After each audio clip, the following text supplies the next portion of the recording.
They called her Old Miss Gwen, though not a single soul in Kestrel's Moor could remember when she had last been young. The name clung to her like damp wool, persistent, faintly mocking, not cruel in tone but dismissive by instinct, a label spoken with shrug, as though her presence was as unremarkable and enduring as the moss that crept up the church walls. She lived in a weathered cottage just past the chapel, the one with the blackwood gate that hung crooked on its hinges, and a garden grown wild with thyme and nettle. There had once been roses there, decades ago, back when her hands were still unlined, and she wore her hair in braids pinned to the back with ivory combs. Now the roses were gone, overtaken by weeds and forgetfulness of time, and Gwen had grown into the sort of woman people overlooked until they needed a favor or someone to blame for a bad harvest or a bout of colic. She was 62 when the story began, though in truth, her life had been slipping quietly beneath notice long before then. Her face bore the soft crags of a life spent in wind and winter, with cheeks faded to parchment and eyes the dull blue of river ice. Her voice was low and deliberate, the kind that made children pause before misbehaving, not because it threatened punishment, but because it carried the weight of unspoken things. She had been widowed young, twice in fact. First to scarlet fever, then to the sea, as her second husband's boat never returned from the salt coast where cod and risk were taken in equal measure. Her only son had died of pneumonia one November night, when the snow came early and the midwife came late. After that, no one dared bring her casseroles or words of comfort, not because they did not care, but because they did not know how to bridge the space that loss had carved in her. Gwen remained in the village not out of love for it, but out of habit.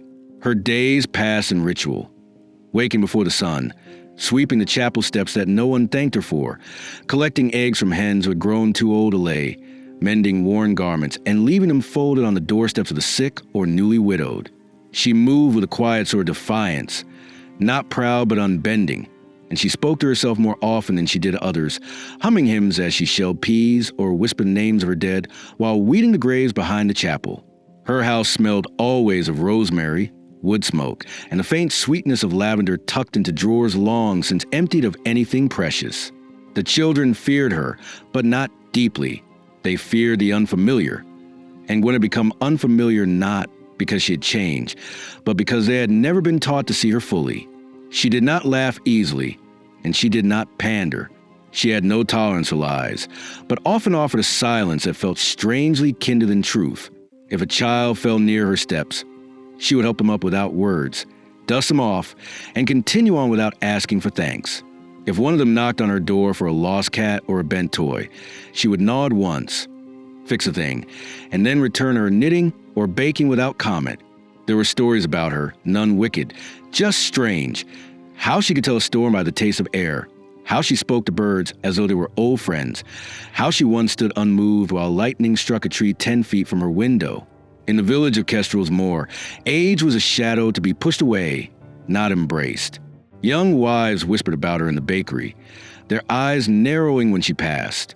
She must be lonely, they would say, though none of them had ever asked her in for tea. Others muttered, she clings to the past, as though memory were a stain and not the last thread tying Gwen to something warm and human. The truth was simpler and more painful. Gwen had never learned to stop loving the people she'd lost, and in doing so, had slowly become someone others couldn't understand. She baked apple bread on her son's birthday each year, and sat on the table with a second plate and spoon. She mended her husband's coat every winter, though no one had worn it in decades. These things were not madness. They were memory, worn soft like sea glass, carrying the palm with reverence. She had once been known for her voice, back when she sang alto in the chapel choir, her tone dark and steady, anchoring the trembling sopranos. There had been a time when her name meant warmth, when Miss Gwen meant the woman who brought cider to the winter dance or stitched wedding dresses from worn lace and patience. That version of her had not disappeared entirely. It had simply been buried beneath years of dust, of absence, of the village turning toward newer things. Gwen did not begrudge them. She knew the way seasons moved. She had never asked to be remembered, only to be useful. Still, there were moments when a loneliness curled around her like mist, subtle, chilling, always present. She would stand by her window in the blue hour before dawn, watching the streetlights blink into darkness, the wind rifling the leaves in a hedgerow, and she would remember the weight of a child asleep on her lap, the press of a husband's hand on the small of her back, the music of a room where her name was spoken in love, not pity. She did not cry. Her tears had dried with the years, but the ache lingered, constant as breath. That winter had been colder than most. Frost bit into the edges of the village and stayed long after it was welcome. The creek froze solid. The sheep masqueried. The old men in the tavern muttered about omens and taxes, and how even the air felt different now. Gwen moved through it all with her usual composure, head down, eyes watching the ground. She brought firewood to the widow lane when her son forgot. She salted the path to the chapel when the grave digger threw his back. No one thanked her, but she did not require it. She did what was needed. It was what she had always done. It was on such a morning, gray, windless, with a hush that made every sound feel louder, that the first notice came. A cart rumbling down the eastern road, soldiers in dull blue uniforms shouting names, passing out letters with wax seals, and orders printed in fine black ink. The war had crept closer for months, like a wolf testing the edge of the flock. Now it was here, not with bombs or banners, but with bureaucracy and the smell of departure. The men began to pack. The women wept. Children stared, not yet understanding what it meant to be left behind. Gwen stood by her gate and watched, a wool shawl tied around her shoulders, her hands wrapped around a chipped mug of tea gone cold. No one looked at her. No one thought to ask what war meant to a woman who had already lost everything. But Gwen knew. She knew that what came next would not be about victory or medals. It would be about absence. Hollows in beds, silence at breakfast, children crying in the dark for voices that would not return. And in that moment, as mothers kissed their sons and fathers pressed coins into small hands, Gwen felt something stir deep within her. Not fear, not dread, a kind of knowing, low and still as water beneath ice. She did not speak. She simply turned from the gate, stepped into her cottage, and began to boil water. The kettle sang softly, a sound like breath in the silence. Somewhere outside, a child began to wail, and Gwen, old Miss Gwen, began to set out extra bowls. The war did not arrive all at once, but rather seeped into the soil like a slow rot, staining the edges of daily life before anyone realized what had been lost. In the early weeks, it was only a rumor passed between flour sacks and sheep pens, an unease that tightened the eyes of the older men and made the postmaster's hands tremble slightly as he sorted the mail. No one believed it would touch them. Not really. Not in a place like Kestrel's Moor, which sat tucked away between stubborn hills and a horizon of wind-bent trees. It had always been a place that the world forgot, where news arrived months late and lives passed in quiet, generational circles. But something in the air began to shift, and Gwen felt it long before the first conscription cart arrived. It was there in the silence between church bells, in the way the sky stayed the color of soot for days, in the sudden absence of birdsong that no one else seemed to notice. When the soldiers finally came, they did not ride in with banners or fanfare, but with a tired-looking clerk and a sealed list. The cart rumbled into the village square just after dawn, its wheels carving frozen mud into narrow channels, the horses shivering against the cold. There were no speeches, no trumpets, just the scraping of boots on cobblestone and the clipped commands of men who had long since stopped pretending that anything about this was glorious. They read names from the list one by one, as villagers gathered in uneasy clusters, eyes scanning the page as though hoping their sons and husbands might somehow be spared by oversight or mercy. But there was no mercy in war, only arithmetic. The young and able-bodied were called, their families given a slip of paper with instructions and a time. No one wept openly, not yet. It was a quiet sort of devastation, the kind that sits heavily in the chest and does not yet know where to go. By noon, the square had emptied. The men dispersed to gather their things. The women returned home in slow, disbelieving silence, and the children, who understood only that something large and terrible had just moved through their world, stood on doorsteps with wide eyes and clutched hands. Gwen remained by the chapel gate, her shawl drawn close around her shoulders, watching the dust settle in the wake of the cart's departure. The names they called still rang in her ears: Matthew Carroll, Thomas Grigg, Ewan Holloway, Sam Bridley, others, names she had known since they were small boys chasing geese through the spring grass, now summoned away to a fate no one could describe without faltering. Some left willingly, eager even, the fire of imagined valor lighting their eyes. Others left as if stepping off a cliff, already hollowed out by dread. But all of them left. That was what mattered. In the days that followed, the village was not itself. Doors were shut more often. Shutters latched against the wind. The forge stood silent, its great hearth cold and dusted in ash. The baker worked less, making smaller loaves. Children began to wander without structure, their feet muddy, and their hands sticky from stolen jam. Mothers packed quickly, some sent away to join the war effort in cities or to tend to wounded brothers and husbands elsewhere. Others, too poor or too frightened to move, simply vanished. Gwen saw them leave one by one, sometimes with notes left on doors, sometimes with hurried goodbyes, sometimes with nothing at all. And what remained behind were the children. So many of them, more than Gwen could count, scattered like leaves across the village green, sleeping in barns, crying behind the old schoolhouse, stealing apples from abandoned stalls. At first, no one quite noticed, or rather, no one knew what to do. The council was made up of elderly men with poor hearing and slower judgment, their conversations full of cautious optimism and misplaced hope. The parson spoke of community, but offered no specifics. Those who remained in the village, mostly the very old or the very young, began to look the other way when a child tugged at their sleeve, hungry or shivering. It wasn't cruelty. It was helplessness, masked as avoidance. There were too many mouths, too few hands, and everyone assumed someone else would step in. Gwen did not step in. Not at first. She simply opened her gate a little wider and left it unlatched. The first child to come to her was Molly Carroll, a girl of 7 with hair like flax and a gap in her teeth. Her mother had gone to 10 war hospitals in the north. Her father marched away in uniform. She stood outside Gwen's garden with red cheeks and a fistful of dandelions, too proud to cry, but not proud enough to leave. Gwen took her in wordlessly, made her porridge, washed her socks, and put her to bed on a pile of quilts beside the hearth.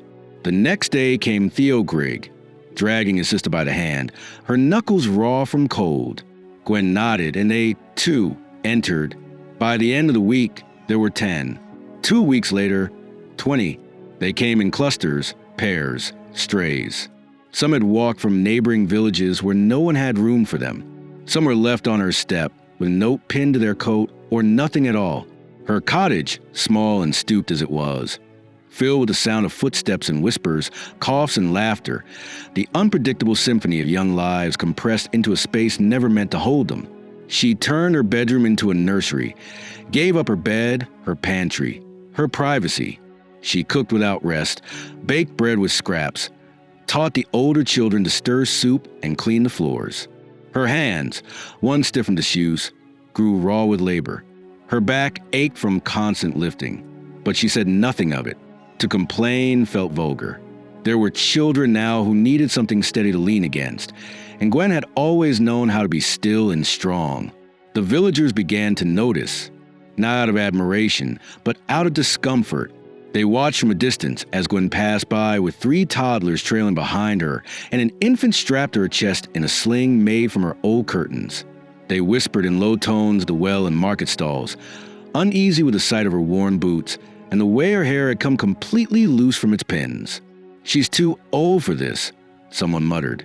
"It isn't natural," said another. "She'll ruin them," another insisted. Gwen heard none of it, or perhaps she did and chose not to care. She moved through the village like wind through reeds. Quiet, constant, impossible to stop. At night, after the fires were banked and the children finally slept in their mismatched beds of straw and blanket, Gwen would sit by the window and look out over the frost-covered fields. She could no longer see the stars, too many clouds these days, but she still remembered where they used to be, which ones her son had liked to name, which ones her husband had sworn would guide him home.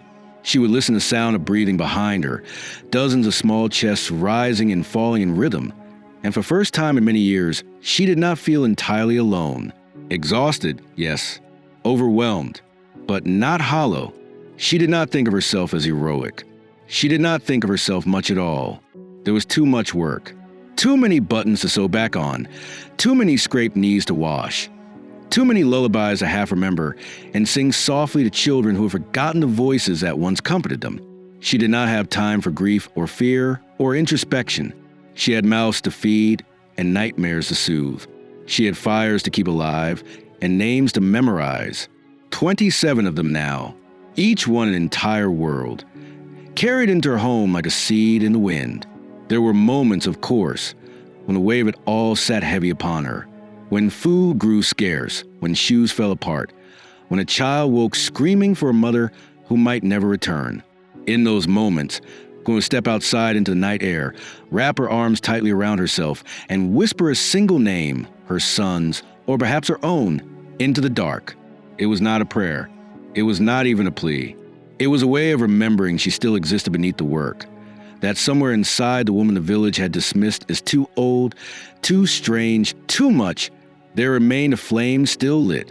And each morning, she would rise again, boil water, braid hair, slice apples, and greet the children as they emerged, blinking and hungry from nests of fabric and hope. She did not know how long the war would last, or what would be asked of her in the days to come. But she knew this.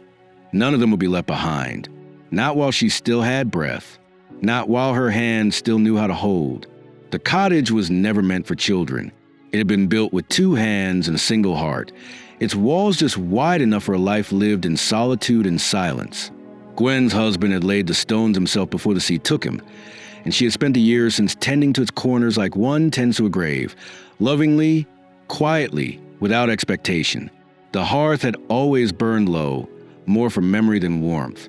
The kitchen shelves bore simple things: dried herbs in jars with smudged labels, a crock of salt, a row of pewter spoons with handles worn smooth from decades of use.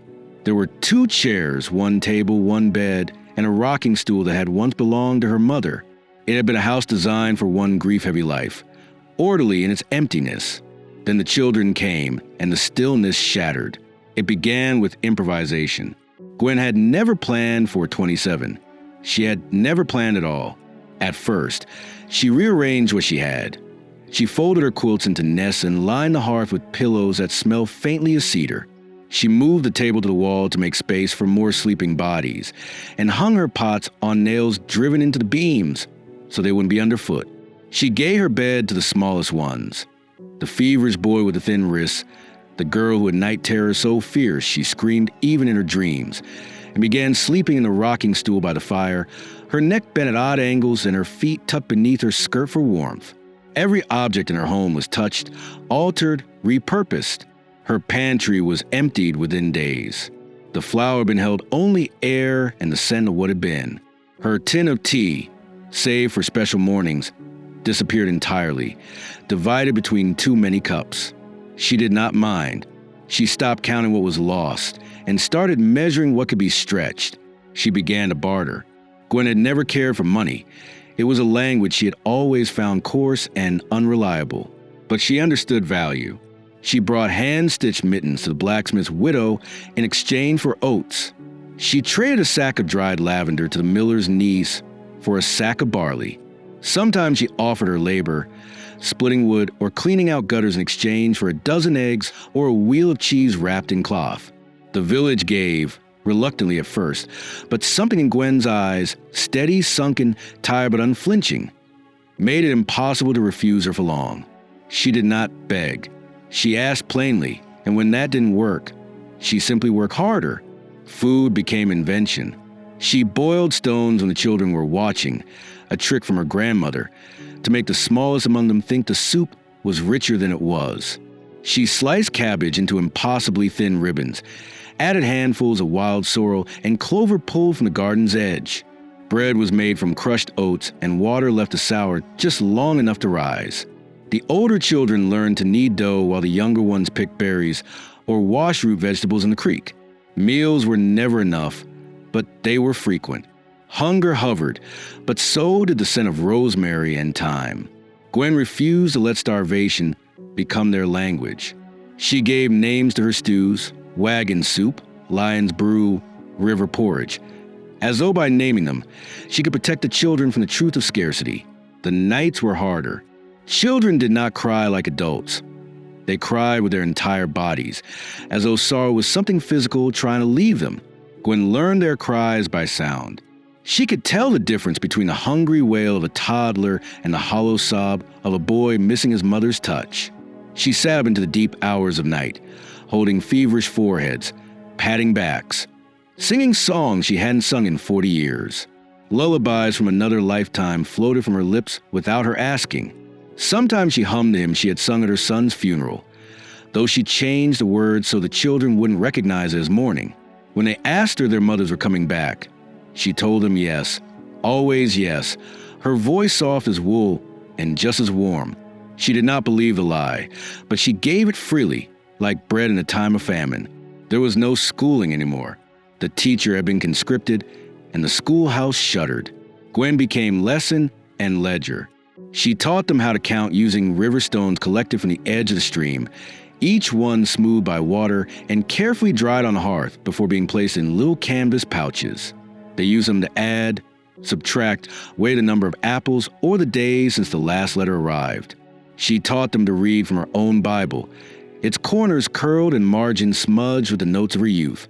The children took turns tracing the letters, whispering verses under their breath, not for their meaning, but for the comfort of repetition. She showed them how to sew a seam, patch a sock, chop wood without splintering it, and how to tell when a storm was coming just by the way the wind curled around the corners of the house. Discipline was gentle but firm.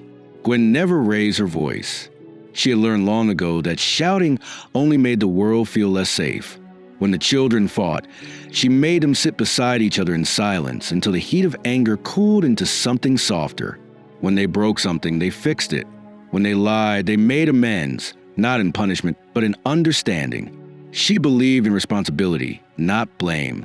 The older ones began to mimic her habits, folding towels a certain way, setting out cups before breakfast without being asked, braiding the younger girl's hair in tight, careful lines that kept it from their eyes. The cottage became a place of rhythm, of habit forged under pressure. It was never quiet, but it was never chaotic either. Everything moved in a fragile harmony that Gwen maintained like a conductor who could hear the smallest discord before it began. Despite her efforts, the space remained too small. As spring approached and the thaw began, she moved some of the sleeping arrangements to the garden.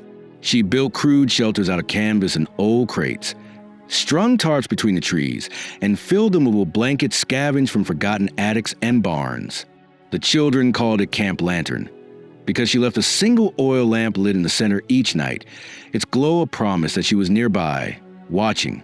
It was cold and damp, but they didn't complain. It felt like a game, and Gwen did not take that away from them. Visitors came rarely, but when they did, they lingered at the edges.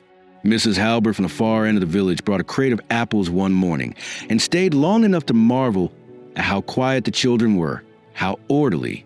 Mr. Tressel, the old cooper, came by with a load of firewood and said nothing, only nodded once and left a tin of tobacco on the porch in thanks. Gwen accepted these moments without comment. She didn't need praise. She needed potatoes, firewood, socks that fit. If people brought those things, they could say what they liked. She'd become used to whispers, but now the tone had shifted. The suspicion remained, but there was something else in it, an uneasy respect, perhaps, or the dawning shame of those who had done nothing. Still, there were judgments.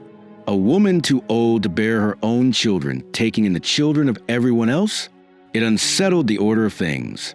It reminded people what they had not done, and Gwen's very presence became a quiet rebuke. But she never confronted anyone. She simply kept the kettle boiling and the door open.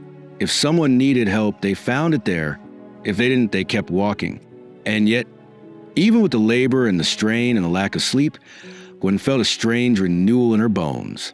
Her joints still ached, but her hands moved with certainty. Her memory, once a blur of old pain, began to fill with new sounds. Laughter, the clatter of spoons, the way little Peter mumbled in his sleep, or how Liddy sang to herself while combing her hair. These children had filled the corners of her life that had long since gone hollow. She didn't call it joy. It was something quieter than that, deeper rooted. She did not feel young again. She felt necessary.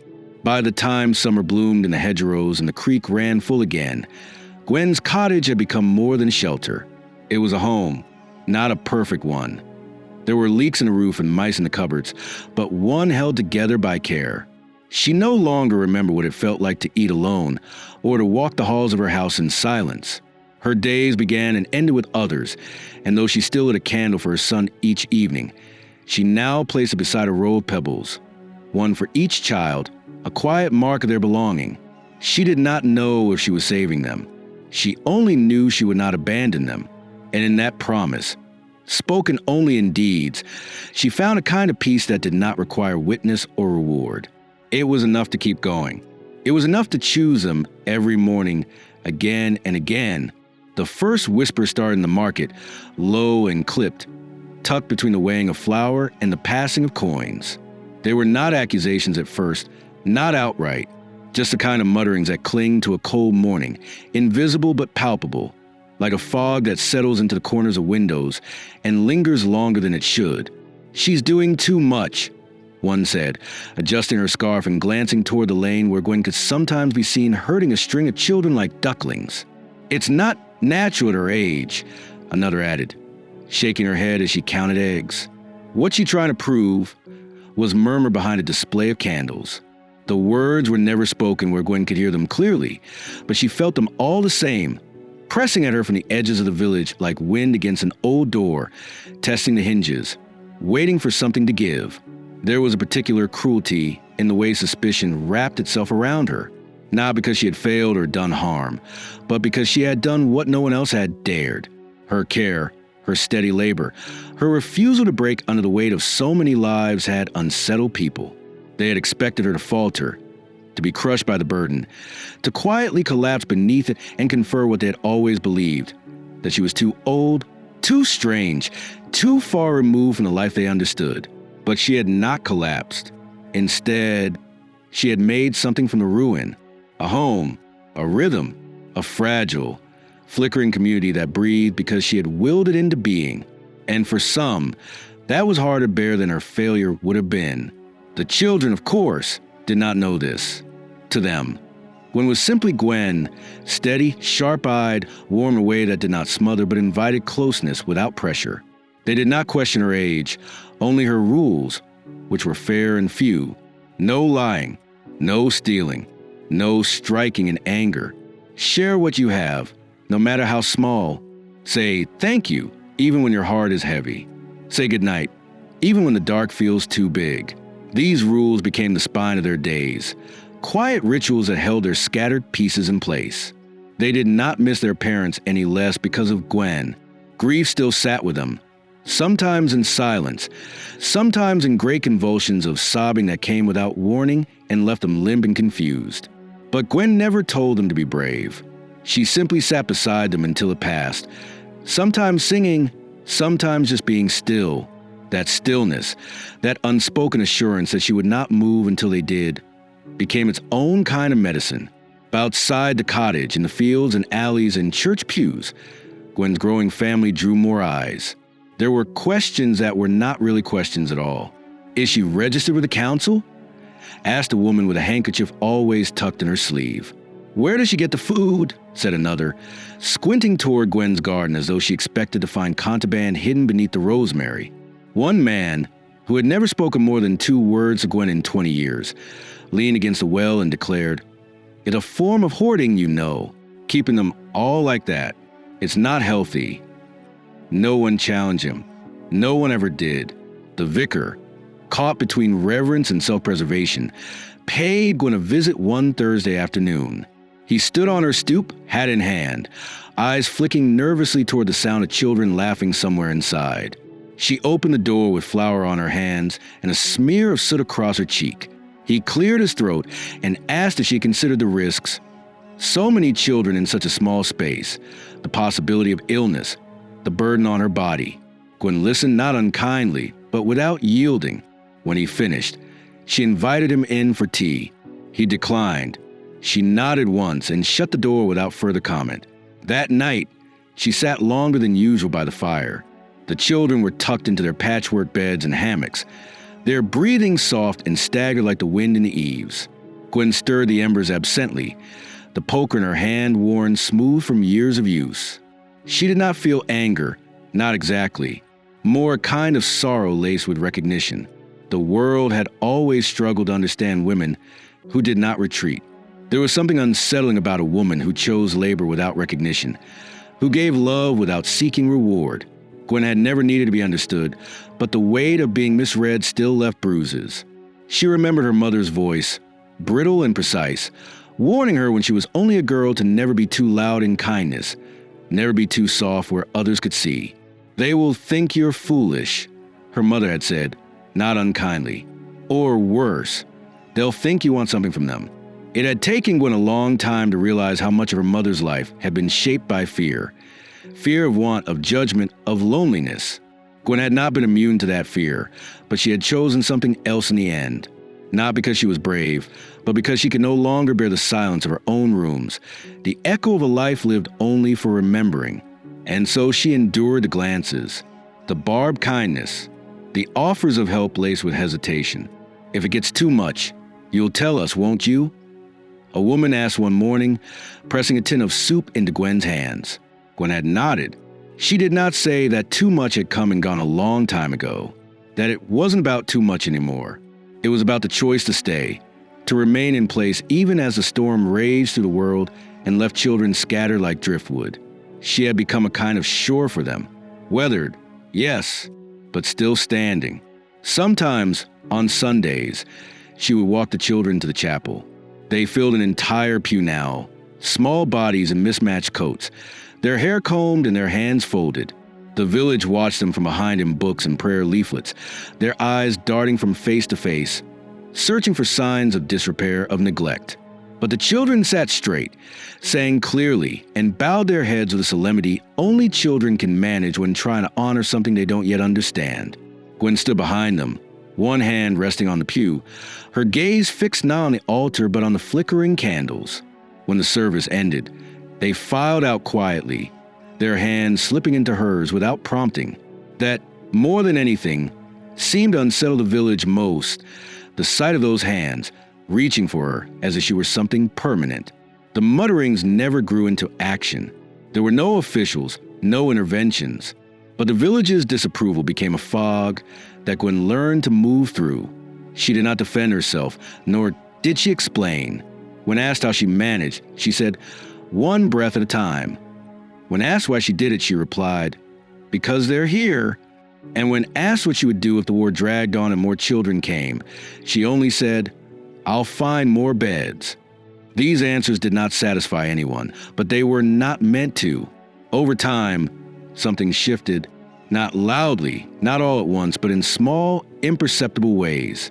A loaf of bread left on her porch without a note, a bolt of cloth folded and tied with twine, an apology wrapped in a gift, given not face to face, but left in places Gwen would find when no one was watching. The village, in its own halting, stumbling way, began to acknowledge what it had not wanted to see, that love, even when given by a woman they had dismissed, could be real, and that care, even when offered by wrinkled hands, could be stronger than their neat expectations of usefulness and propriety. Still, Gwen never softened her pace. She rose before the sun, swept the hearth, made porridge, tended the garden, taught lessons, wiped tears, mended shoes, and stood watch at night when the children had nightmares. She moved like a clock wound by purpose, each motion deliberate, each choice a thread in the growing fabric of a home stitched from grief and grit and quiet faith. She did not ask the village to change, nor did she wait for their approval. She only asked the children to be kind and to tell the truth and to never turn away from someone in need. That, she believed, would be enough. That, she believed, was the beginning of healing. And so, the whispers faded, not entirely, but enough that they no longer reached her porch. The village still watched, still speculated, still wondered what kind of woman she truly was. But in the eyes of the children, there was no question. She was the one who stayed, the one who carried, the one who kept the lantern lit when the world had gone dark, and that, more than anything, became the truth they lived by. The fever came in November, slipping to the village like breath through a cracked door, silent, unseen, but chilling everything it touched. It began with a cough, the kind easily mistaken for a throat cleared after sleep or the bite of cold morning air. The first child to fall ill was little Nora Bridley, a girl no older than 5, with hair so pale it looked like wheat spun into thread. Gwen had noticed it in the way the girl rubbed at her eyes, sluggish and glassy, her body curled beneath the patchwork quilt with a stillness that was not sleep, but something more hollow. By the second day, her forehead burned against Gwen's palm, and her breath came in shallow gasps that rasped like dry leaves. By the third, the fever had a name, though no one dared speak it aloud. It was simply the sickness, and once named in silence, it moved from child to child with terrible efficiency. The cottage, once crowded and warm with life, transformed into something hushed and strange.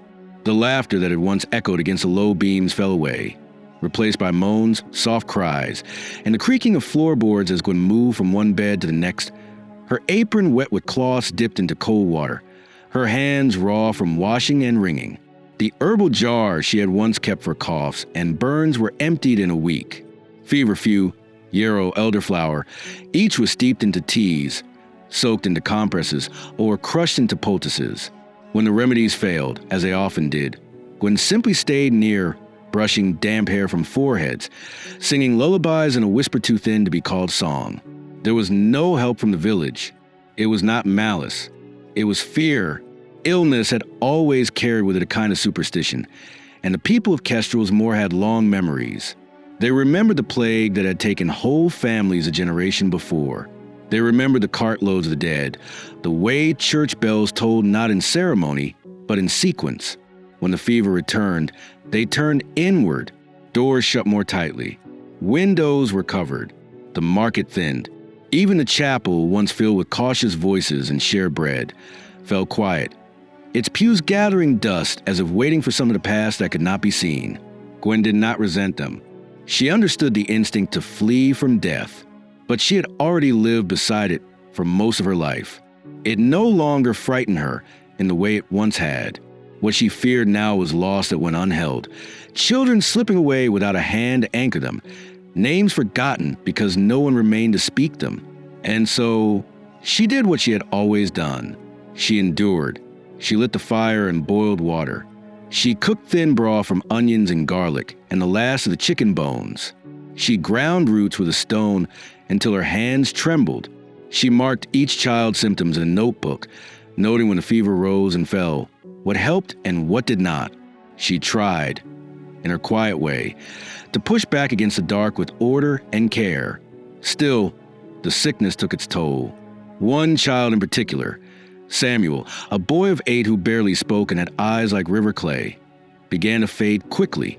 He had arrived a month ago with no surname, no note, only a satchel and a quietness so complete it made the others uneasy. But he had taken to Gwen in the way some children do, silently but completely, following her with wide eyes, helping her without being asked, pressing flowers into her palm as if they were prayers. When his fever climbed, Gwen kept him closest, laid him in her own bed beside the hearth, changing his sheets twice a day, reading psalms aloud even though he never asked for them. He died on the 12th day of the fever. The room was cold, the fire had burned low, and the oil in the lantern sputtered. Gwen had been holding his hand when his breathing stopped. Not abruptly, not dramatically, but gently, as though he were simply slipping into a deeper sleep. She did not cry, not immediately. She sat beside him for hours, his hand still in hers, watching the frost gather at the corners of the window. When the other children began to stir, she wrapped his body in linen, tied it with care, and carried him outside into the morning dark. She buried him beneath the plum tree, the same place she had buried her own son a decade before. The earth was hard with frost, and it took her hours to dig, her hands blistering inside her gloves, her breath coming in ragged clouds.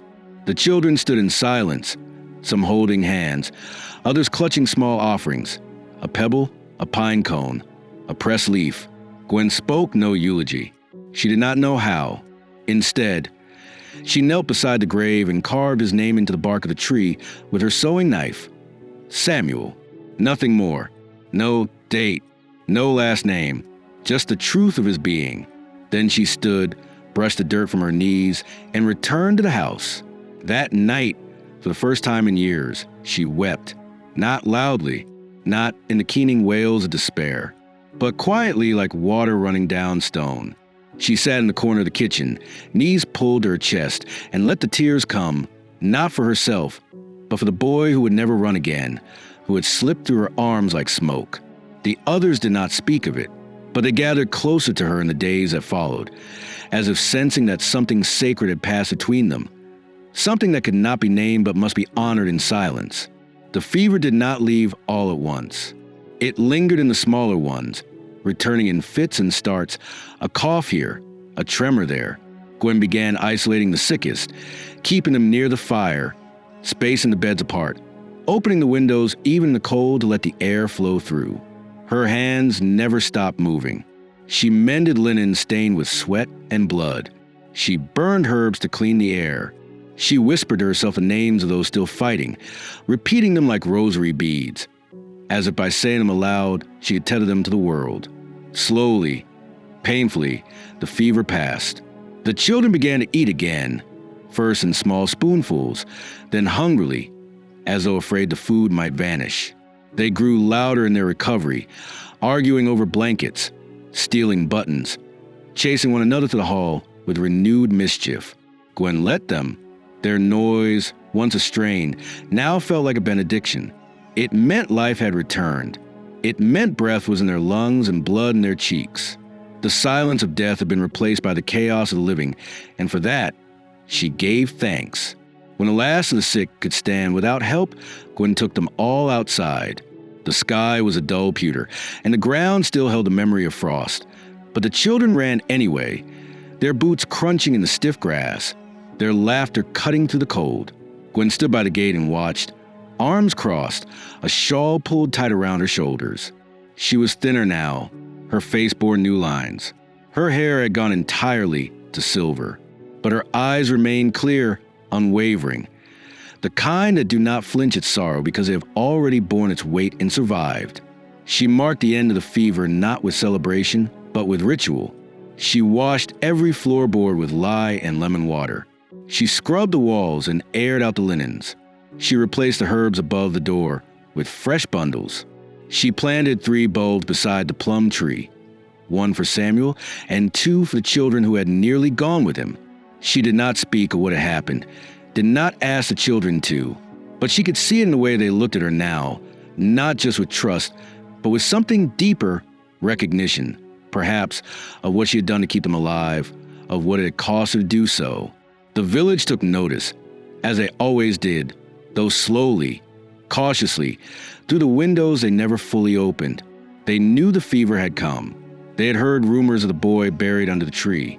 They saw the children in the market again, thinner but upright, quieter but still full of restless energy. Gwen received no condolences, no letters, no offerings. But one day, a parcel of soap appeared on her porch. The next, a pair of boots mended by hand. Small things, left without names, like apologies too difficult to speak. Gwen accepted them as she accepted all things, with quiet grace. She did not change. She did not expect more. The children still needed feeding. Winter was not over. But deep inside, beneath the exhaustion, beneath the grief that had settled like ash in her bones, there flickered a small, steady ember. She had kept them, held them through the worst. And for the one she could not save, she had given a resting place with his name etched into bark. That mattered. That remained.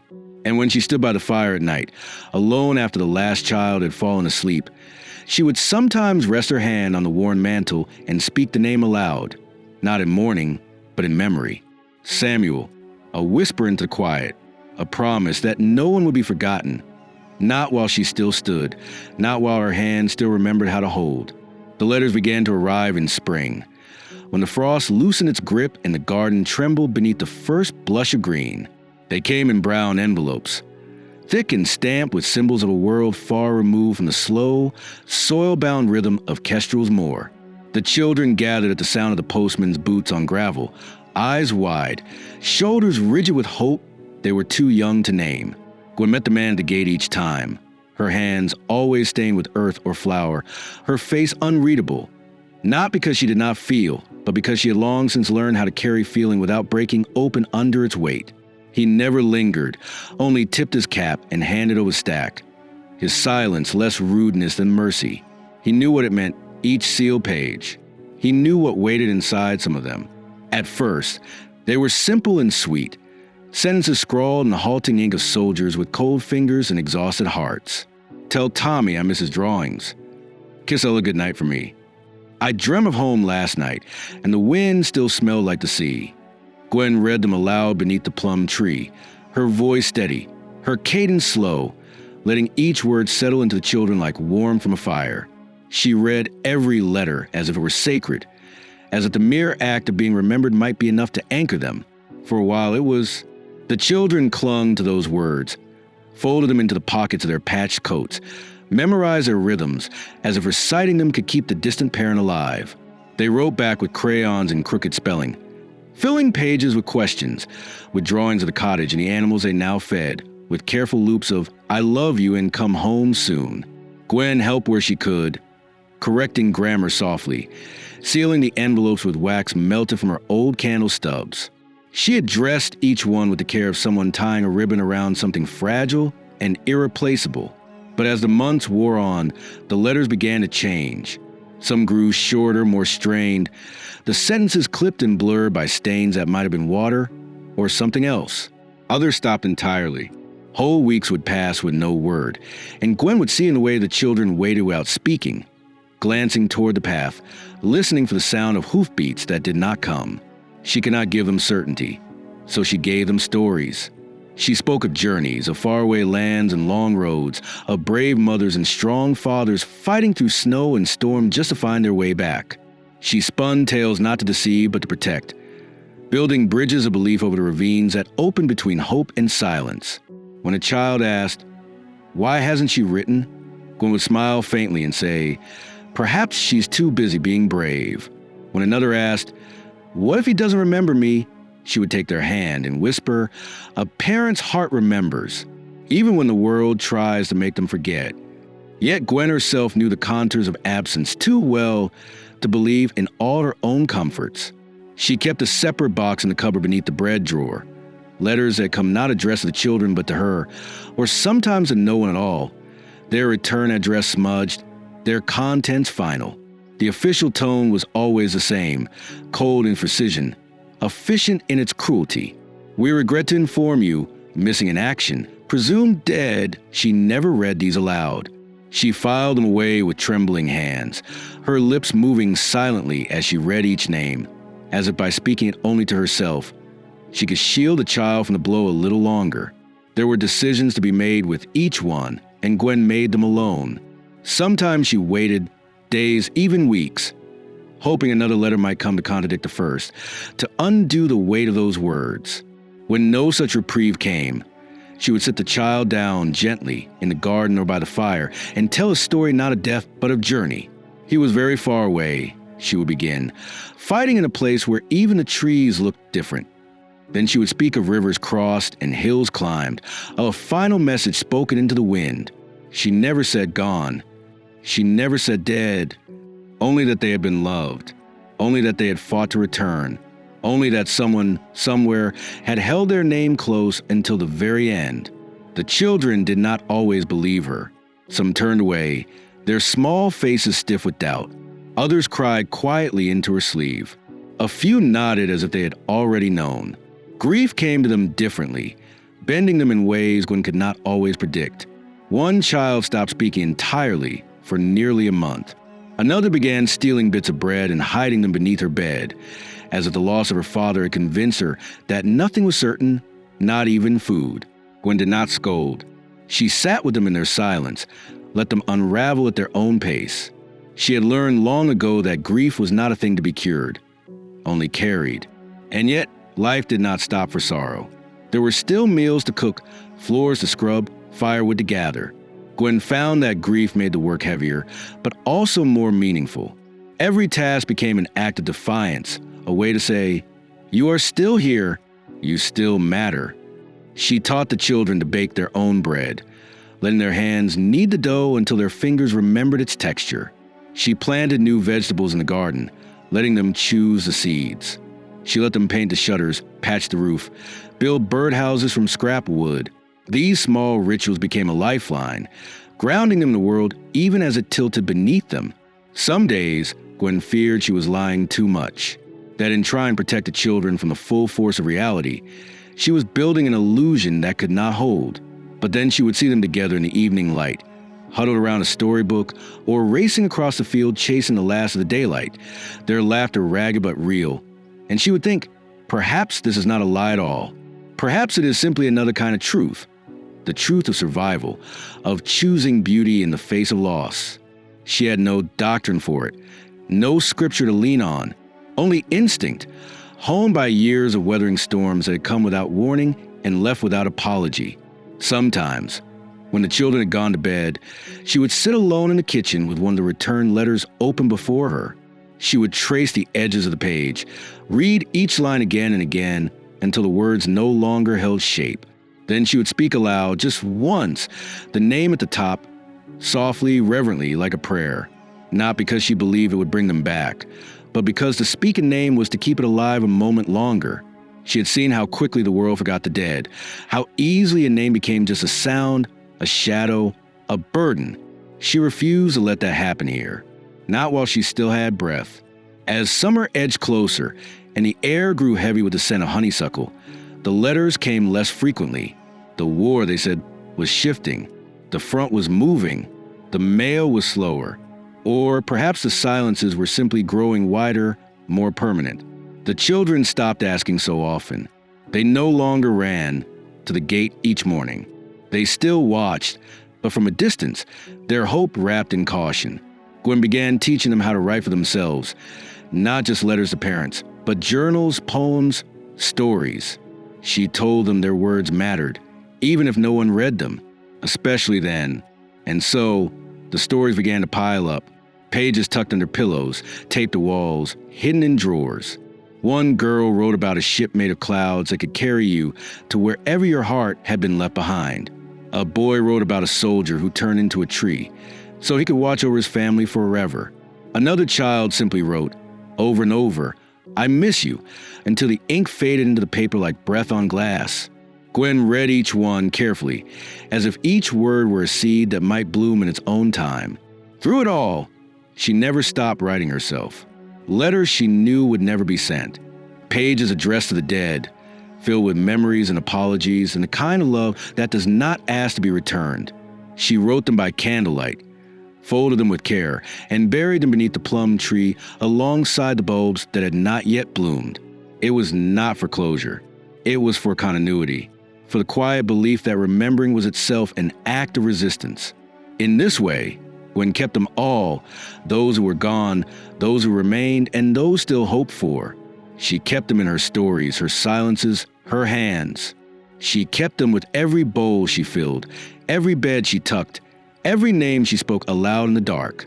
And though the letters might one day stop entirely, she knew she would go on writing, because in a world where everything could be taken, the act of remembering, of telling, of holding close, that, at least, was still hers to give. The fire came without warning. It arrived not with thunder or drama, but with the dry snap of straw and the low, greedy hiss of something that had waited too long to feed. It began in the windmill, a structure older than most memories in Kestrel's Moor, its beams swollen with decades of rain and sun, its thatched roof dry as parchment after the brutal spring. No one knew how it started. Some blamed a spark from a lantern left too close to the grain sacks.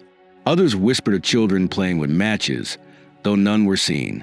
One man, half drunk and bitter, muttered about judgment and punishment, as if misfortune required a moral reason. But Gwen did not waste time on questions. She saw the smoke curling into the late afternoon sky, dark, frantic, rising like a warning, and she knew before anyone else what it meant. She had always been able to read the world in its smallest shifts. The scent of copper on the breeze, the sudden quiet of birds, the way the light bent differently just before something broke. By the time the bell was rung, the flames had reached the rafters. The windmill stood at the edge of the village, near the meadow where the children sometimes played. chasing each other through wild mustard and yarrow, their laughter rising above the drone of insects. Gwen had sent 6 of them there that morning with baskets and a list of herbs she needed: sage, comfrey, calendula, simple things for tinctures and teas. She had not expected the fire. No one had. That was its cruelty, not just its destruction, but its speed, its arrogance. It devoured everything in its path without pause, without intention. Fire did not hate. It simply took. Gwen did not stop to speak. She did not wait for help or permission. She tied her apron behind her back, grabbed a wet cloth from the washing pail, and ran. Her boots hit the road hard, the wind rising against her face, carrying with it the first bitter threads of smoke. Her lungs burned before she reached the field, her legs stiff from weeks of wear, but her body moved without hesitation. She had long since stopped listening to its complaints. Pain was familiar, manageable. What mattered now was the children. The meadow was chaos. Smoke billowed low, clinging to the ground in thick, choking sheets. The sky above the mill glowed with violent orange, fractured by the flailing shadows of beams collapsing inward. The air stung with heat and ash. Gwen saw them through the haze, small figures running, coughing, one dragging another by the hand. She did not count them. There was no time. She moved toward them, shouting names, though her voice broke apart in the din. The older boys were already trying to carry the younger ones away, their faces streaked with soot, their hands blistered. One of them, little Jonah, had fallen near the edge of the field, his ankle twisted, his face gray with pain and panic. Gwen lifted him without ceremony, her arms trembling but sure, and pressed a wet cloth against his mouth. "Breathe through this," she said, not kindly, but firmly, like commandment. The wind shifted. Flames leapt from the roof of the windmill and caught in the dry grasses, turning the meadow into a trap. Gwen did not hesitate. She grabbed 2 more by their collars and pulled them behind her, shouting for the others to run toward the stream that cut through the field's far edge. The smoke grew thicker, swallowing the path, erasing distance. Her eyes watered, her throat closed. She couldn't see the sky, only flickering edges of movement, like ghosts trapped in flame.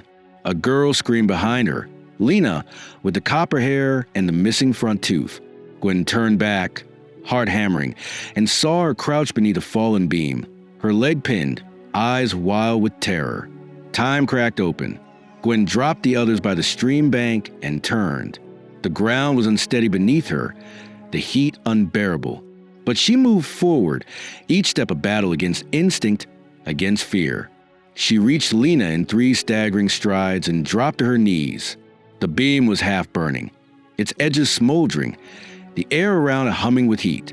Gwen wrapped her hands in cloth, ignoring the sear of it, and lifted. Her muscles screamed, her body protested. But she lifted anyway, inch by inch, her breath coming in short, broken gasps. The beam shifted. Lena scrambled free. Gwen pushed her forward, shouting, "Go!" "Run," to the others. The child obeyed without a word. Then the fire answered. The ground around Gwen ignited with sudden roar, a circle of heat and light that flared upward like a mouth opening to swallow her whole. She ducked low, covering her head, the smoke now a living thing pressing against her lungs, her skin. Her breath hitched, her knees buckled. She could no longer see the path, no longer feel where safety was. The sky disappeared. The world became noise and fire. But then hands, small ones, tugging at her arms, her sleeves. Voices thin but insistent. "Come on. Miss Gwen, you have to come." She opened her eyes and saw them. Silhouetted in smoke, the children she had taught to run, now returning for her. They had formed a circle around her, wet cloths over their mouths, water-soaked jackets clutched in trembling fists. They had come back. They would not leave her. And in that moment, something ancient and terrible loosened in her chest. Not the fire's grip, but the oldest fear she had never spoken. That when it mattered most, she would be left alone. Together, they moved, stumbling, coughing, half carrying her down the slope toward the stream. Gwen could no longer walk on her own. Her hands were burned, blistered and shaking, the skin raw and weeping. Her vision was blurred, her mouth thick with soot, but she leaned into their arms and let them guide her. When they reached the water, she collapsed into it, letting the coolness swallow her, soothe the cracked heat of her skin. She did not cry. She had no tears left, but she closed her eyes and let the water hold her. The children clustered around her like birds after a storm. By the time the flames were extinguished, by bucket lines too late to do much but save the buildings nearest the mill, the windmill was gone. Only blackened timbers remained, a skeleton against the dimming sky. The village gathered in silent clusters, staring at the wreckage, whispering theories and warnings and blame. But when they saw Gwen, soaked and scorched, her apron half-burned, her arms wrapped around 3 trembling children, the whispers died. No one spoke, not even the loudest gossips. Shame sat like a stone in their throats. She was helped back to her cottage by the blacksmith's apprentice and the miller's wife, who said nothing, only guided her gently with hands that smelled of ash and grief. The children followed in a loose line, their feet dragging, their faces smudged but unbroken. Gwen's hands were bandaged in linen that night, her palms too raw to work. She lay still in the rocker, watching the fire burn low in the hearth, while the older girls took turns making soup and tending the little ones. No one asked her to explain what had happened. No one asked how she had found the strength. It was in the blisters, in the way her shoulders trembled when she tried to lift her teacup, in the way she kept glancing toward the window, toward the dark sky, as if expecting the fire to return for what it had not yet claimed. The next morning, a basket appeared on her doorstep. Bread, apples, a note without a name. Thank you. That evening, a man for the council stopped by, hat in hand, his mouth full of apologies that did not quite form. Gwen listened without speaking, her bandaged hands folded in her lap.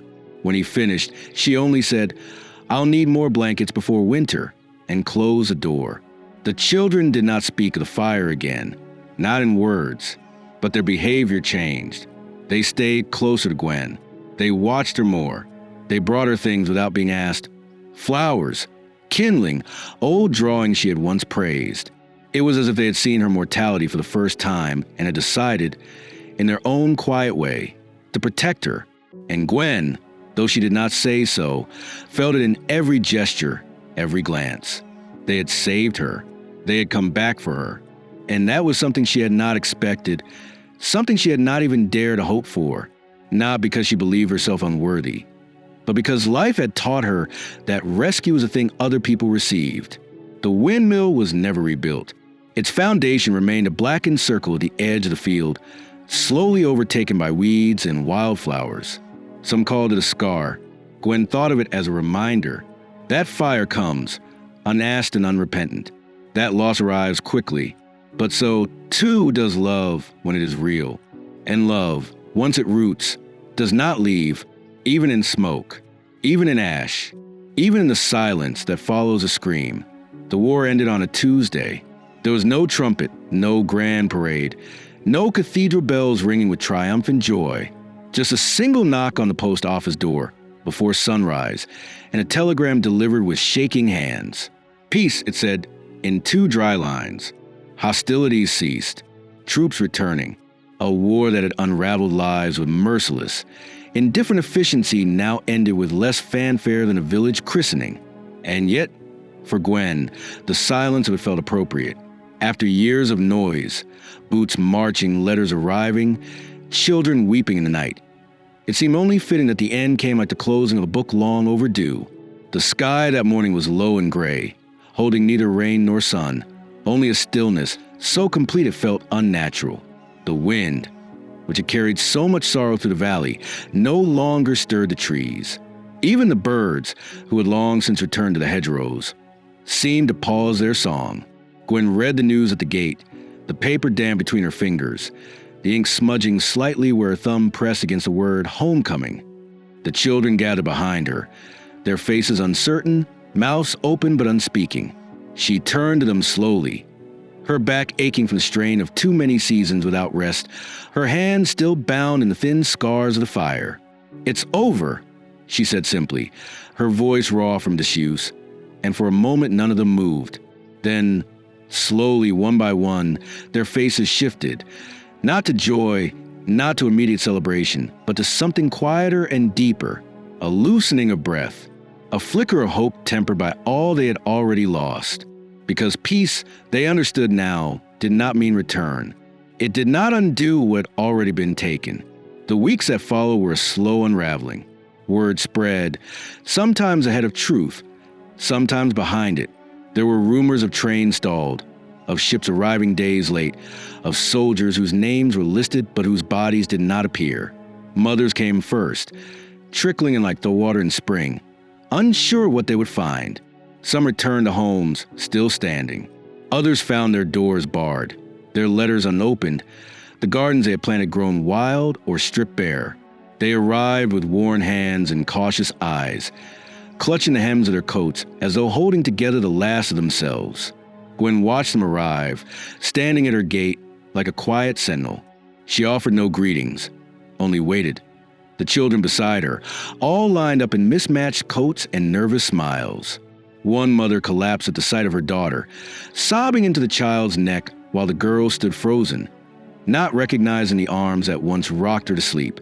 Another mother, silent and stiff, nodded at Gwen with a glance that neither thanked nor condemned, and took her son's hand as if retrieving something misplaced rather than something lost.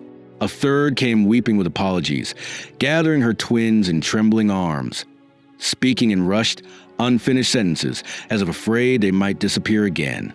And in every reunion, Gwen stood just behind the children, neither interfering nor clinging, her heart a knot of emotion too tangled to name. She had spent years weaving herself into these lives, braiding their hair, patching their shoes, whispering away their nightmares, and now she began the quiet work of letting go. Not all the children were claimed. 7 remained after the first month, then 5 after the second. Some had parents who had died and would never return. Others had homes that no longer existed, swallowed by fire, bankruptcy, or memory. One girl, little Magda, was left on the stoop by a mother who returned briefly, saw the child's face, and could not bear the reflection of all that had changed. She kissed her forehead, pressed a wrapped parcel into Gwen's hands, and left without a backward glance. Gwen did not speak of it. She simply held Magda through the night and rocked her like an infant. Even though the girl was nearly 8 and long outgrown lullabies, the 5 who remained became something new. Not wards, not strays, but family in a way that blood could not define. They began calling her Ma in quiet moments, when no one else was around, as though trying out a name that might fit. Gwen never corrected them. She only smiled faintly and nodded, her heart aching with a gratitude too deep to express. She had not sought to become a mother again, but life had offered her one more chance, and she took it, not with the eager hands of youth, but with the steady, weathered palms of someone who understood what it cost to love something that might one day be taken. In the village, the mood was mixed. Some greeted the returning soldiers with song and cider, clapping backs and retelling the same stories until they frayed at the edges.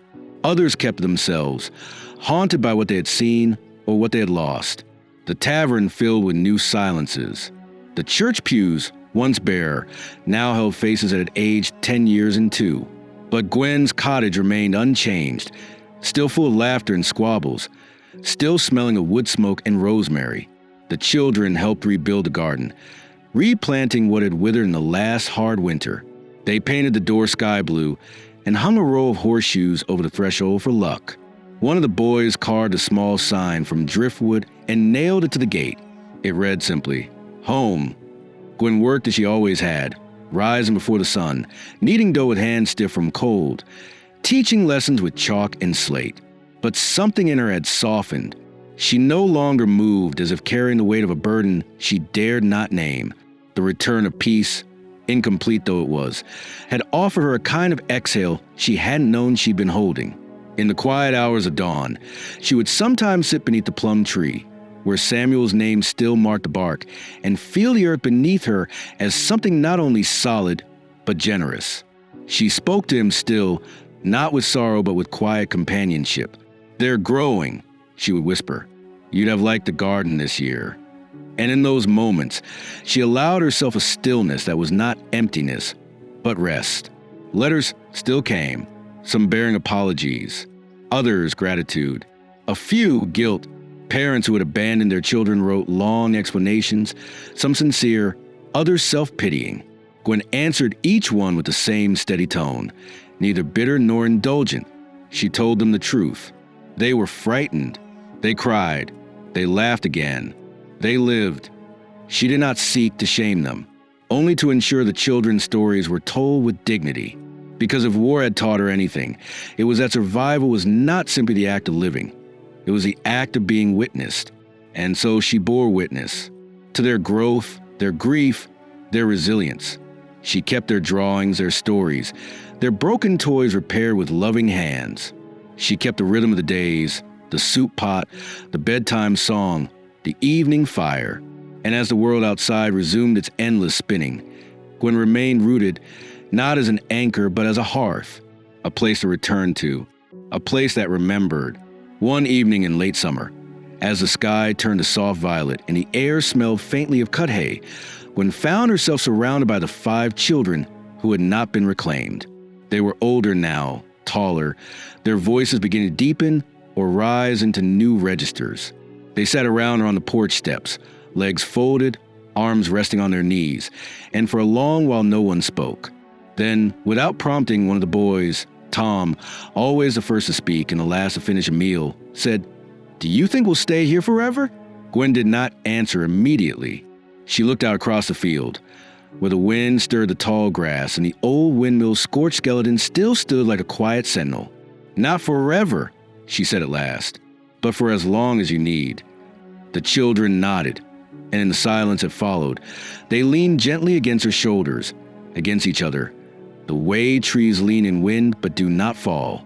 In that moment, Gwen understood that what she had built would not vanish.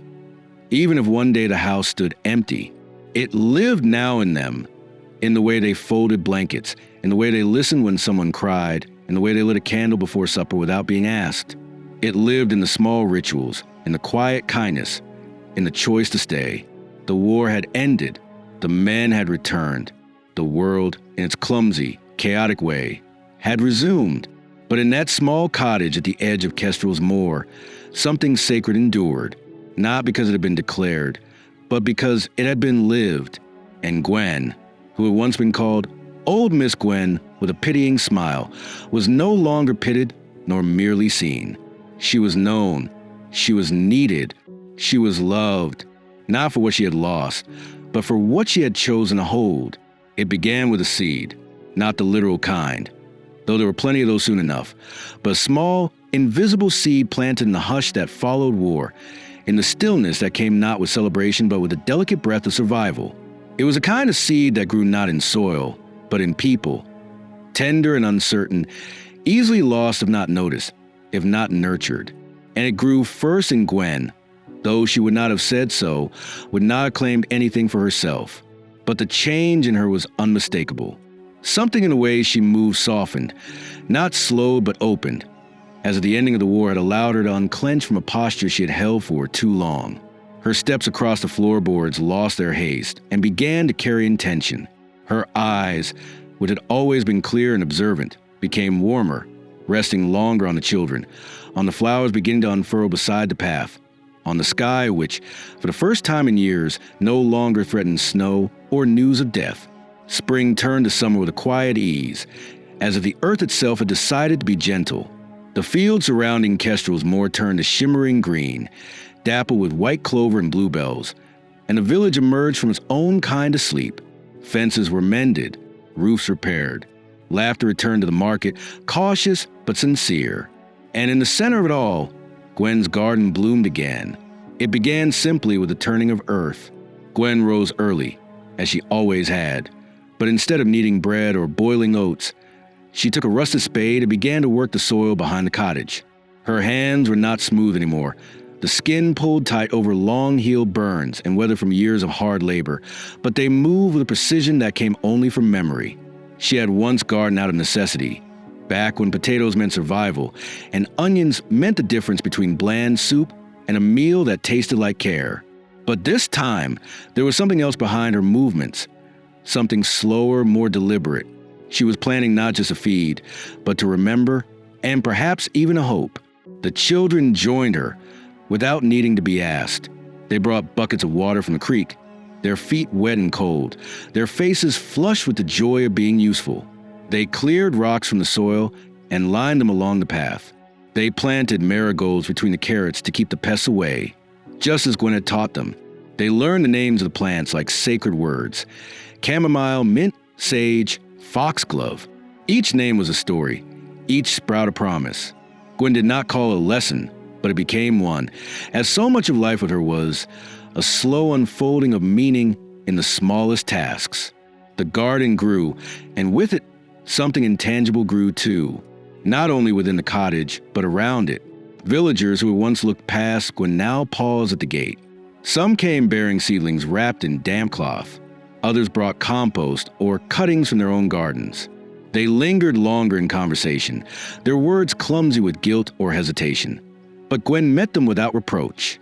She had never been one for grudges. Perhaps she had carried them once, in the early years, but they had long since dissolved into the air like smoke from a hearth. What mattered now was what people did, not what they had failed to do. She accepted their offerings with a nod and returned to her digging.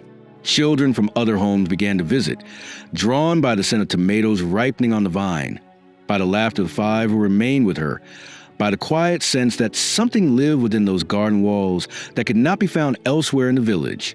They came in ones and twos, sometimes to help, sometimes just to sit and listen. Gwen never turned them away. She made extra slices of bread, extra cups of tea. She began teaching more than just planting, lessons in sowing, in patience, in how to read the wind and watch the bees. She never spoke down to them, never treated them as fragile or foolish.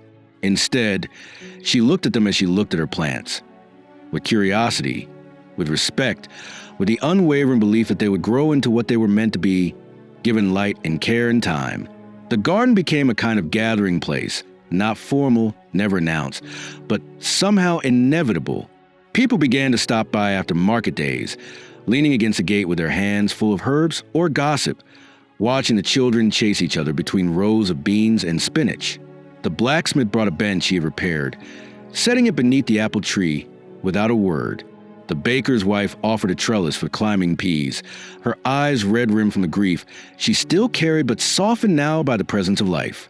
Even the vicar, once hesitant and tight-lipped, began to stop in the evenings, sharing stories one had never heard, old village tales that made the children laugh until their stomachs hurt. There were no declarations, no apologies, just presence, just a slow, halting return of community built not on obligation, but on shared space, on watching something grow. Gwen accepted it as she accepted all things, with a calm, grounded grace. She knew it would not always be so. That winter would come again, that sorrow would return in some form or another. But for now, the garden was enough, more than enough. It was proof that even the most scorched land could be coaxed into blooming again. The 5 children who remained changed in small, daily ways. They grew taller, more confident. Their eyes held light now, not just the absence of fear, but the presence of belonging. They began to take ownership of their space, carving wooden signs for each row of vegetables, painting stones with faces and names, inventing songs to sing while watering. One afternoon, they presented Gwen with a surprise. A scarecrow stitched from old clothes, its face a smiling patchwork of buttons and thread. On its chest, they had sewn a heart from red fabric. "So it knows what matters," one of them explained, and Gwen, touched beyond words, simply kissed the tops of their heads and stood with them for a long time in the fading light. The house itself, once strained under the weight of emergency, now settled into comfort. The beds were fewer, but made with care. The meals were still simple, but shared with laughter and long, wandering conversation. Gwen began to write again, not just letters but journal entries, observations, poems she never showed anyone. She kept a notebook in the drawer beside the stove and scribbled in it during quiet hours, not for any purpose other than to remember. She wrote about the children's dreams, about the first crocus to bloom by the path, about the robin that built its nest above the door. She wrote about her own heart, which still ached but no longer felt hollow. It had been filled, not with what had been lost, but with what had been gathered. One evening, just before the solstice, Gwen hosted a supper in the garden. It was not planned.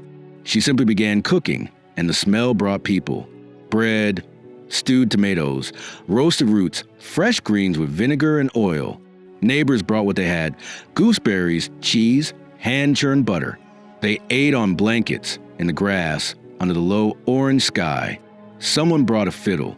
Someone else sang. Children ran barefoot between rows of cabbages, shrieking with joy. Gwen sat in her rocker by the gate, watching them all, her lap full of sleeping dog, her hands still for once at peace. And in that moment, she knew the legacy was not the survival. It was not even the love, though that had been abundant. It was a return, the willingness of the world to turn back toward itself, to gather again around a woman they had once dismissed, to share the harvest not just of food, but of memory. What she had built would outlast her, not in bricks or nameplates, but in the way they now looked at each other, in the way the children taught the younger ones how to care for the plants, in the way people lingered at the gate not out of charity but out of need. The garden bloomed again, and in doing so, it healed not just the soil but the place, the village, the small, stubborn hope of a future that could still be good. Gwen, old and weathered and full of stories, was no longer the woman alone at the chapel steps. She was something else now. She was the one who stayed, who sowed, who endured, and through her, the ground beneath their feet had remembered how to bear life again. When Gwen died, it was neither sudden nor surprising. She had lived long enough to see the seasons fold into each other like the worn pages of a beloved book, to feel the slow, steady rhythm of life and loss and love that marked the passage of years in Kestrel's moor. Her body, once strong and unyielding, had softened into quiet fragility. Her hands, which had mended so many torn garments and lifted so many small bodies from the earth, were gnarled with age and burden. The fire in her eyes flickered like a candle in a draught, steady but waning. Those who had known her longest said she left as she had lived. Quietly, without fanfare, with a dignity that no one could take away. The village, which had once mocked her for her age, now whispered her name with reverence. Old Miss Gwen had become something else entirely. A keeper of stories, a mother to the lost, a light against the dark. The day she passed was gray and soft, the sky heavy with clouds that threatened rain, but gave only a mist that settled on the ground like a blessing. The children, now grown or nearly so, gathered around her cottage, their faces lined with memories that stretched back years like roots beneath the soil. They sat in the garden she had nurtured, tomatoes ripe on the vine, lavender bending in the breeze, marigolds bright as flames along the path, and waited in silence. There was no need for words. Their presence alone was testament enough to the life she had lived, the love she had given. Gwen's breath slowed while the world held its own, as if the village itself was leaning in, listening to the final notes of a song it never wanted to end. After she was gone, the house was filled with a stillness that felt both heavy and sacred. The fire in the hearth had died down, but the scent of rosemary and wood smoke lingered, mingling with the faint sweetness of dried lavender tied in bundles on the windowsill. The quilt she had stitched, patched, and folded so many times lay untouched on the beds. The garden outside, vibrant and wild, stood as a living memorial, its blooms whispering secrets in the wind. And beneath the plum tree, her chosen resting place, the bark held the names of those who had passed and those who remained, carved deeply and tenderly, as if the tree itself had taken on the weight of memory. It was the children, or rather the people they had become, who decided how to honor her. They knew no stone grand enough, no inscription elaborate enough to capture what Gwen had meant. Instead, they chose something quieter, something that spoke of continuity and care. A simple marker, a slab of local stone smoothed by river and time, placed beside the plum tree. On it they carved her name in plain letters, Gwen Harrow. Beneath that, they added a single phrase, "She loved us when the world forgot." It was not a monument to greatness, but a testament to belonging. The village gathered for the small ceremony, the church bell tolling 13 times, once for each decade of her life, once for the children she had saved, and once for the unspoken grace of a woman who carried more than anyone could see. Some came dressed in their best, others in work clothes still dusted with hay and flour. There were tears, soft and unbidden, and laughter too, brittle with relief and remembrance. The vicar spoke briefly, his voice steady but warm, reminding them that legacy was not measured in wealth or power, but in the lives touched and the kindness given. The people nodded, knowing that Gwen's legacy was woven into the very fabric of the village, into the soil beneath their feet, into the quiet pulse of morning light that warmed the fields. In the days that followed, the children who had stayed with Gwen, now young adults, began to tell stories. Not the stories of war or loss, but stories of small moments. The way Gwen had braided hair in the morning light. The way she sang softly by the fire when no one else could sleep. The way she never asked for thanks but gave everything anyway. They told of the garden she had grown from ashes, of the meals shared in silence, of the lessons learned without books or classrooms. These stories were shared at market, in church, over kitchen tables.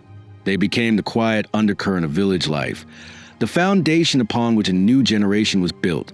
Some of Gwen's adopted children left the village, carrying her memory with them like a talisman. They planted gardens in distant places. They cared for children who had no homes. They told the story of a woman who had loved fiercely and without condition. Others stayed, rooted now as deeply as the trees when it planted. They took up the mantle of care, tending the sick, teaching the young, guarding the fragile threads of community that Gwen had woven so carefully. In this way, her legacy was not static or confined. It was alive, growing and shifting like the seasons, carried forward in acts both great and small. Gwen's house remained standing, worn but sturdy. Some wanted to turn it into a museum, a shrine, but the villagers who knew her best resisted. They said it must remain a home, a place where life continued. And so it did. The door was kept open, the garden tended by hands both old and new, the hearth lit in memory and hope. Children played beneath the plum tree, their laughter rising to mingle with the breeze, carrying with it the echoes of Gwen's lullabies and the quiet strength of a woman who had refused to let them go. Years passed, and the village changed. Roads were improved, new families arrived, and the world beyond the hills grew louder and faster. But Kestrel's Moor held its quiet heart, anchored by stories and memories that could not be swept away. Gwen's name appeared in school lessons, in village histories, whispered reverently at gatherings where the past was honored not as something distant, but as the soil from which the present grew. She was no longer old Miss Gwen. She was simply Gwen, the woman who stayed, who loved, who saved. In the end, it was not her age that defined her. It was the choices she made each day. The decision to open her door when no one else would, to hold hands when the world was too cruel to touch, to stand firm when hope seemed a fragile flame in the dark. Gwen's life was a quiet rebellion against forgetting, a testament to the power of presence and the resilience of love. She bore the weight of years and loss with a grace that whispered of something deeper than strength, of endurance, of faith, of the unyielding courage to care. And when the wind stirred the leaves of the plum tree, and the children running beneath it called her name into the blue, it was as if Gwen was still there, rooted in the earth, breathing in the light, watching over a place she had made home. The village, the children, the very soil carried her with them, a gentle, unending pulse beneath the noise of the world. She was gone, but never lost.